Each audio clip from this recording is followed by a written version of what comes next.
Mrs. McMurphy's Pumpkin by Rick Walton. Illustrated by Delana Bertoli. Read by Ben Hunts. Mrs. McMurphy lived by herself on a farm at the edge of the woods. Every morning she hushed her chickens, then sang to them as she fed them and gathered their eggs.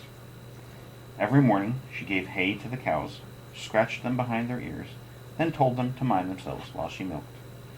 And every morning she slopped the pigs, smiled at them, and said, "If you break out of your pens today, you're bacon."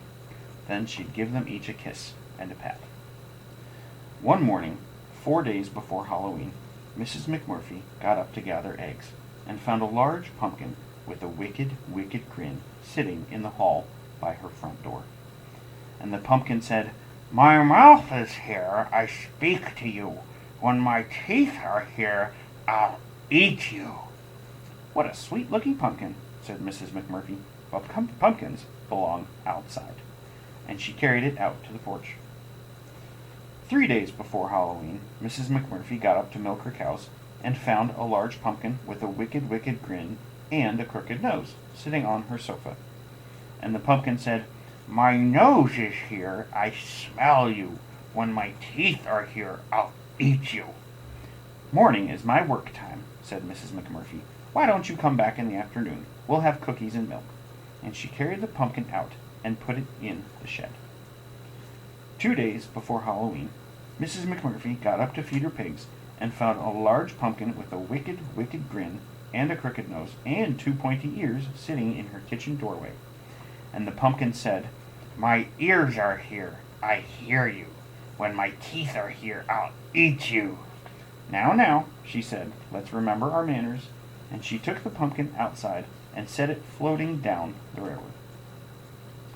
On the day before Halloween, Mrs. McMurphy got up to clean her house and found a large pumpkin with a wicked, wicked grin and crooked nose and 2 pointy ears and 2 mean eyes sitting on her kitchen counter. And the pumpkin said, "My eyes are here, I see you. When my teeth are here, I'll eat you." "And what lovely eyes they are," she said, "but I'm afraid no one is allowed on my kitchen counter." And she put the pumpkin in a box and mailed it to the North Pole. On Halloween morning, Mrs. McMurphy woke up to do her baking and found a large pumpkin with a wicked, wicked grin and a crooked nose and 2 pointy ears and 2 mean eyes and large, sharp teeth sitting on her stove.